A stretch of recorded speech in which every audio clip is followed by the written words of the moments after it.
Welcome everyone to SWRN Networking. Today, 3 hours of live programming from various sources and shows where we will give you kind of a audio layout. We take you through this whole situation. We're starting at 4:30. We're ending at 7:30. It's going to be a pretty long journey, as you can imagine. So you're going to want to stay with us. First, we start with the top news story. Our live report last night as Trump ordered airstrikes on Syria. Here it is. Ladies and gentlemen, we have a special edition of Newsflash. President Donald Trump is speaking now about the situation in Syria. Let's listen. Gruesome suffering, but because even small amounts can unleash widespread devastation. The purpose of our actions tonight is to establish a strong deterrent against the production, spread, and use of chemical weapons. Establishing this deterrent is a vital national security interest of the United States. The combined American, British, and French response to these atrocities will integrate all instruments of our national power, military, economic, and diplomatic. We are prepared to sustain this response until the Syrian regime stops its use of prohibited chemical agents. I also have a message tonight for the two governments most responsible for supporting, equipping, and financing the criminal Assad regime. To Iran and to Russia, I ask, what kind of a nation wants to be associated with the mass murder of innocent men, women, and children? The nations of the world can be judged by the friends they keep. No nation can succeed in the long run by promoting rogue states, brutal tyrants, and murderous dictators. In 2013, President Putin and his government promised the world that they would guarantee the elimination of Syria's chemical weapons. Assad's recent attack and today's response are the direct result of Russia's failure to keep that promise.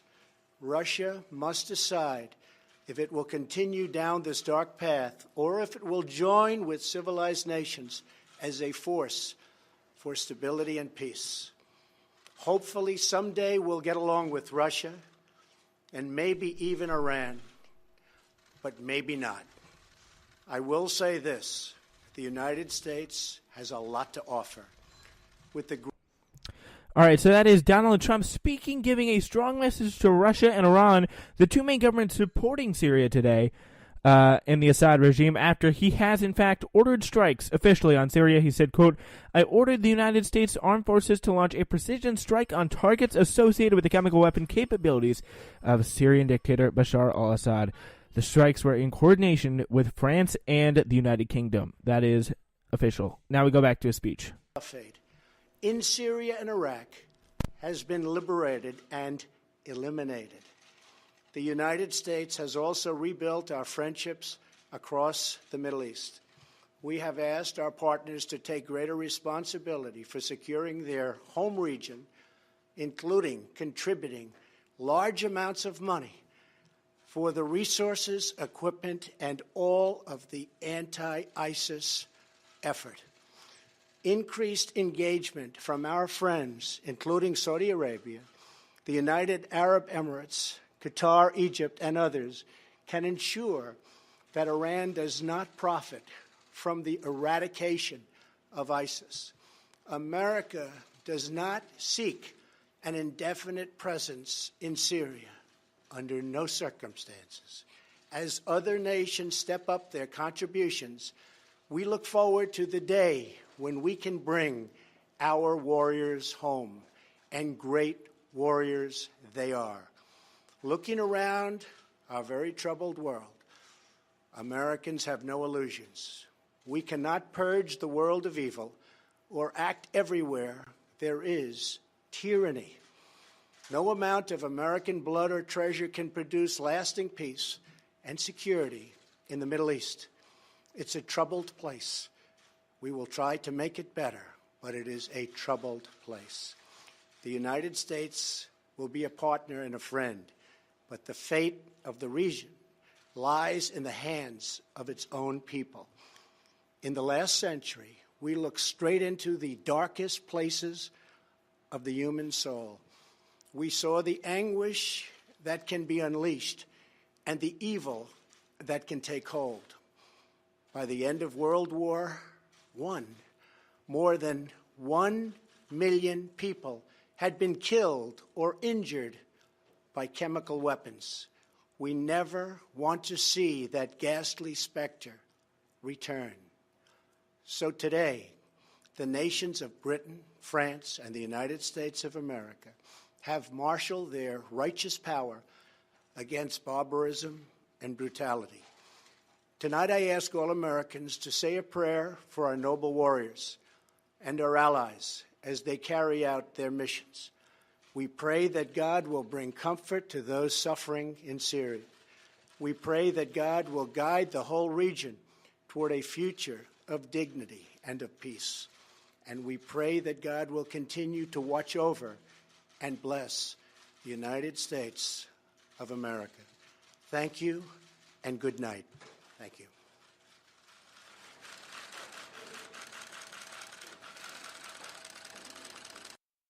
All right, so there is President Donald Trump ordering his second strike on Syria. We went through this precisely a year ago today. There's going to be so many important factors to deal with from here, but first we will break down the three most important things he said in his speech today. So, we're going to handle that for you.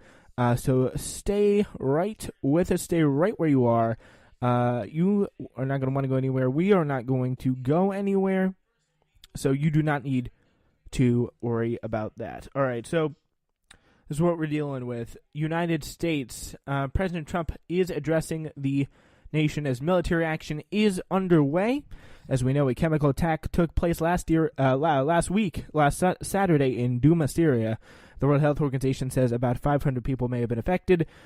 So here's how he started the speech. He ordered strikes on specifically precision strikes in coordination with France and the United Kingdom on the Assad forces in Syria, specifically towards the chemical weapons facilities. Those are targeted, even though Assad gave up a good portion, at least, of his chemical weapons to John Kerry and the Obama administration. Those are still being attacked tonight. Strikes will continue until Syria's regime of chemical weapons ends. Apparently, a regime's use of chemical weapons ends. President Trump said Friday the purpose of a campaign of airstrikes in Syria is to establish a strong deterrent against the production, spread, and use of chemical weapons. The combined British, American, and French response to these atrocities will integrate all instruments of our national power, military, economic, and diplomatic. Trump indicated strikes would continue until Syrian regimes ends the use of chemical weapons. We are prepared to sustain this response until the regime stops its use of prohibited chemical agents. So, he was also got pretty tough on Assad as well, which is good. He called Assad, quote, he said it was the crimes of a monster. That is what that's what he called Assad's crimes today. He said despicable attack and the massacre was a significant escalation in a pattern of chemical weapons use by that terrible regime. The evil and despicable attack left mothers and fathers, infants and children in thrashing in pain and gasping for air. These are not actions of a man. They are crimes of a monster, and said very well written speech by whoever wrote that. It actually sounds like a sophisticated person wrote that. So anyway, that's the latest as what we know now in the Syrian attack thus far. So we're going to keep you posted on that, of course. And we will look at now as the vice president has left his summit in Peru, and the samples from the Syrian attack site test positive for chlorine and the nerve agent, an official has said. So we now know it's that, but can we confirm it is Assad? That's the thing that still does require looking into. Nevertheless, President Trump has struck these chemical weapons facilities. And it does seem a little bit strange why Assad would want to do this in the first place. I'm not trying to stoke any kind of conspiracy theories here, but it is odd. It definitely is a really odd tactical move for Bashar al-Assad here, who is striking the U.S. just as they are about to leave Syria and leave Assad and pull out all their resources, which Trump encouragingly said, although actions are louder than the words, and he hasn't shown any signs of any kind of military de-escalation in really the entire course of administration that I can think of. It's always been the Pentagon neoconservatives coming in the last moment and pushing him to more war on this. But it looks like at this time we are seeing a very strong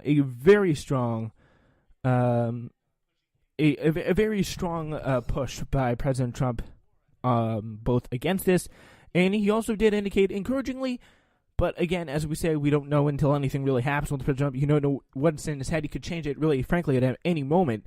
And that's the interesting thing that's worth watching here. What it will be his actions going forward. Will we see a troop withdrawal in Syria? Will you get the sense Trump actually does want to do, and that's something I would totally support him in doing, because I think it's something that we should just not be involved in anymore, and I think the media is going to tell you that time and time and again, we need some action here. And if you're not like that, they're going to beat the drums of war. They're going to be like, if you don't want to move in on this, you're a friend to Russia, something like that. So yeah, that's just the crazy situation we are seeing right now. So we'll give you the details more of this chemical weapons attack. So President Trump said on Friday he had ordered strikes on Syrian targets. New York Times reporting. Trump said Britain and France had joined in the United States in the strikes. The strikes risked pulling the United States into the complex multi-sided war in Syria, from which Trump only last week said he wanted to withdraw. So they also raised the possibility of confrontation with Russia and Iran. Both had military forces in Syria to support Bashar al-Assad in choosing to strike. It appeared that Trump's desire to punish Assad for what he called a barbaric attack and make good on his tweets promising action this week outweighed his desire to limit the United States' military involvement in this conflict, at least in the short term. Although, as I said before, in those brief remarks, he did give some sort of indication that he was somewhat focused on possibly pulling out of this whole Syrian exchange here, this whole Syrian war here, and let these people who actually live there maybe figure it out. So that would be something encouraging. But let's be real. It's Trump's desire to punish Assad wasn't just Trump's. It was everyone's in Washington. There has been wall-to-wall coverage this week. It feels like it's a cycle, because if I look back at precisely... I'm going right now. I'm doing it. I'm going to look back like right now at the archives of our show. Go to shows on Spreaker.com, go to Newsflash, we go all the way down, we go tracking way back, and it's almost like a cycle, because this same exact thing happened, although the strikes before were much more limited, that, like, we're still seeing, the point is we're still seeing this kind of same thing. If we look back here, I'm in September now, I'm in July, and we go all the way back to almost precisely that day. We have that. So Newsflash, it's April 6th. So almost 7 days later, a year ago, 7 days before a year, like 7 days off from a year, this strike took place. Almost very similar, if not precisely the same situation took place again. So, yeah, it was a lot of people. It was steady drums of war throughout the weekend. The Washington media, and the only voices of dissent were Tucker Carlson and Tommy Lahren. Like, whoa. When they are people who are actually talking sense, that just shows you what a crazy situation, and the situation that Washington is in at the moment. The strikes mark the second time Trump has attacked Syria to punish the government it's accused of a chemical weapon. So, yes, this was the first one that was with France and Britain. This fusillade of missiles against Assad's government, presenting an allied condemnation of April 7th suspected attack taking place in Duma. Germany refused to take part in the coordinated military action in Syria, even though Chancellor Angela Merkel called